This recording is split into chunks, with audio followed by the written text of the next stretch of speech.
पुराने गांवों में जब रात गहरी होती है तो कभी कभी वो भी घूमती है, काली साड़ी में, जो दिखती इंसान है पर होती नहीं।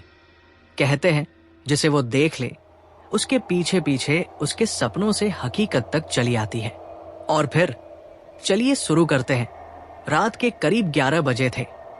बाहर गांव में कुत्तों के भौंकने की आवाज गूंज रही थी। हवा के झोंके से पुराने आम के पेड़ की डालियां चरमराकर टूटने जैसी आवाज कर रही थी। अमित, जो शहर से अपने गांव आया था, खिड़की से बाहर देख रहा था। वो कुछ दिनों के लिए अपनी नानी के घर रहने आया था, लेकिन इस गांव में उसे एक अजीब सी बेचैनी महसूस हो रही थी। जैसे ये कुछ तो है, नहीं तो इतनी खामोशी पहले कभी नहीं देखी। दिन भर बाहर घूमते घूमते उसने गांव वालों की बातें सुनी। कोई बोल रहा था काली साड़ी वाली दिखी थी परसों खेत की झोपड़ी पर, और कोई बोल रहा था रात को कुएं के पास किसी को देखा था। कोई परछाई सी पर जब पास गए तो वहां काली बिल्ली के अलावा कोई नहीं था। शुरुआत में अमित ने सोचा ये सब अंधविश्वास होगा, लेकिन अब गांव वाले और बाकी लोग उसके बारे में ज्यादा ही बातें करने लगे थे। जब भी अमित उनके पास जाता वो चुप हो जाते, और रात में सभी गांव की औरतें जब भी इस सिलसिले में बातें करते और अमित जब पास जाता तो सब चुप हो जाती। एक दिन जब उसने अपनी नानी से पूछा तो वो सुन के नानी का चेहरा अचानक पीला पड़ गया। नानी धीरे से बोली, बेटा, ये सब सच है, ये छलावा है। औरत का खूबसूरत रूप बदलकर मर्दों को अपने जाल में फंसाती है। पहले सपनों में आती है, फिर सामने, और जो भी आज तक उसके पीछे पड़ा बच नहीं पाया। नानी की बातें सुन के अमित कांप गया। उसने पूछा, नानी, अगर वो सामने आ गई तो?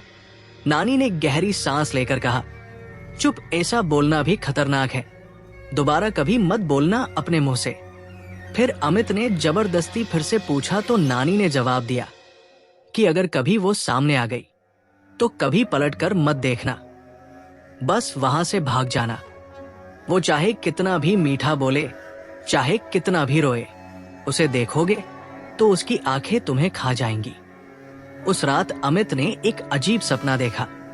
वो गांव के बाहर के रास्ते पर था। चारों तरफ धुंध थी। अचानक उसने देखा एक औरत काली साड़ी में उसके सामने खड़ी थी। उसके चेहरे पर हल्की मीठी सी मुस्कान थी। उसने उसका नाम लिया, अमित। आवाज इतनी मीठी थी कि अमित ठिठक गया। अगले ही पल वो औरत धीरे धीरे उसके करीब आने लगी। उसके पांव जमीन पर नहीं पड़ रहे थे, जैसे हवा में तैर रही हो। अमित ने अचानक देखा उसकी आंखें पूरी तरह लाल थी। वो डर के मारे जाग गया। अगले दिन फिर से यही सब हुआ। सुबह होते ही उसने सब नानी को बता दिया। नानी बोली, मैंने मना किया था न कि जबान पर नाम मत लेना उसका। अब वो तुझे देख चुकी है, आने वाले दिनों में तेरे सपनों से निकलकर तेरे सामने खड़ी होगी। डरना मत, और याद रखना जो मैंने कहा है, कभी भी पलटकर मत देखना, चाहे कुछ भी हो जाए। अमित ने हाँ में सिर हिलाया। कुछ दिनों बाद रात को गांव की बिजली चली गई। पूरा गांव अंधेरे में डूब गया। अमित कमरे में लालटेन लेकर बैठा था। तभी उसके कमरे की खिड़की किसी ने बजाई। अमित ने झांक कर देखा। वो काली साड़ी वाली औरत खिड़की के बाहर खड़ी थी। उसका चेहरा आधा साया में था, लेकिन उसकी लंबी जीभ बाहर लटक रही थी और उसकी हंसी खौफनाक थी। उसने फुसफुसाकर कहा, अमित, दरवाजा खोलो। अमित का पूरा शरीर कांप रहा था। उसने नानी की बात याद की और दरवाजा नहीं खोला, लेकिन वो औरत गायब नहीं हुई। उसने धीरे धीरे कहा, अगर दरवाजा नहीं खोलोगे तो मैं अंदर आ जाऊंगी। अमित डर से पसीने पसीने हो गया और नानी को आकर सब बता दिया।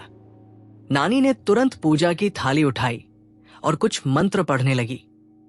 फिर अमित से बोली, आज रात अगर वो सामने आए तो सीधा भाग जाना श्मशान के किनारे वाले पेड़ तक। वहां मैं तेरे पीछे आऊंगी, बस पलटना मत। अमित ने कांपते हुए कहा। रात गहरी हो चुकी थी। अचानक आंगन से पायल की आवाज आई, छन छन छन छन।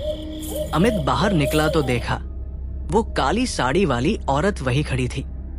उसकी आंखें इस बार लाल जल रही थी, उसकी जटाएं जमीन पर घिसट रही थी और उसके नाखून चाकू जैसे चमक रहे थे।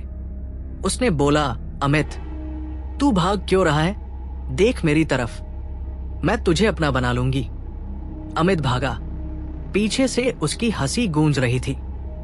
भाग ले, पर ज्यादा देर तक नहीं भाग पाएगा। अमित पूरी ताकत से उस पेड़ तक पहुंचा। वो औरत उसके पीछे पीछे थी। जैसे ही अमित पेड़ के नीचे पहुंचा, नानी ने वहां पहले से जल रही अग्नि से राख उठाकर उसकी ओर फेंकी। छलावा चीख पड़ी, उसकी आंखें जलने लगी और वो बोली, तुम मुझे रोक नहीं सकती बूढ़ी औरत, मैं लौटूंगी, वापस आऊंगी। और अचानक वो धुएं में बदलकर गायब हो गई। अमित ने राहत की सांस ली, लेकिन तभी उसने देखा नानी का चेहरा अजीब था। नानी धीरे से हंसी, बेटा, तुझे क्या लगा मैं तुझे बचा लूंगी? अमित का खून जम गया। नानी की आंखें अचानक लाल हो गई। वो वही छलावा थी जिसने उसके सामने नानी का रूप धर लिया था। अमित चीखा, नानी, और वो अंधेरे में समा गया हमेशा के लिए। कहते हैं वो छलावा आज भी गांव की रातों में घूमता है, कभी नानी के रूप में, कभी किसी अजनबी औरत के रूप में, और जिसे वो एक बार देख ले उसके लिए बच निकलना नामुमकिन है।